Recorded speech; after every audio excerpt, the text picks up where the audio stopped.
اكتر 4 حاجات الراجل بيحبهم لو انت عملتيهم اتاكدي ان انت قد ملكتي قلب حبيبك للابد. اول حاجه الراجل بيحب الصراحه، دايما هو عنده تخوفات من فكره ان الانسان اللي قدامه تكون بتلعب من وراه.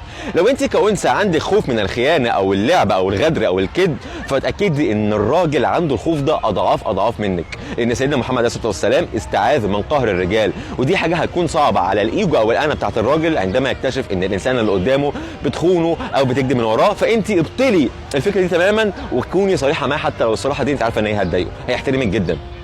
تاني حاجة الراجل بيحب يشعر انه مسؤول، ان انت معتمدة عليه، ان انت بتاخدي اراءه، ان انت بتحاولي تعيشي حياتك شوية بالمنظور اللي هو باصص ليه.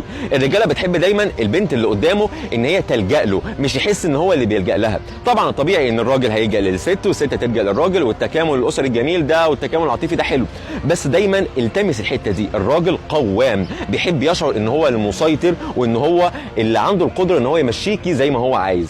طبعا انت عندك الحريه الكامله تعملي وتعيشي حياتك بالتصرف اللي انت عايزاه، بس خصصي 5% لو حتى كده انك تحسيه ان هو المسيطر، هيحب ده جدا. تالت حاجة تكوني عندك حاجة اسمها ذكاء المسافات.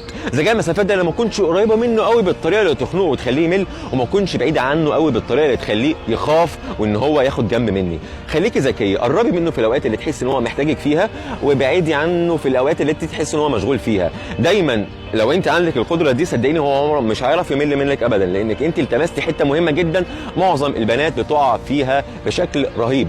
رابع حاجة ودي مهمة جدا برضو، خليكي خفيفة الدم ولا تكوني ثقيلة على قلبه. الراجل دايما بيبقى عنده مسؤوليات ومشغوليات وغضات كفيلة ان هي تهد جبل. كونك انت تيجي تنكدي عليه في الاخر ده هيخليه ينفر منك، ويبقى في عقله الباطن اعتقاد راسخ انك انسانة نكدية، حتى لو جيتي اثبتي العكس ده بعد كده. فان النهارده خدي خطوات، حتى لو بوظتي الدنيا حاولي على قد ما تقدري تكوني خفيفة الدم عليه، تكوني هونة، تضحكي تهزري، تدعبي الخيال بتاعه، تخليه يحس ان هو انسان كويس. خلي دمك خفيف وبطلي نكد بليز.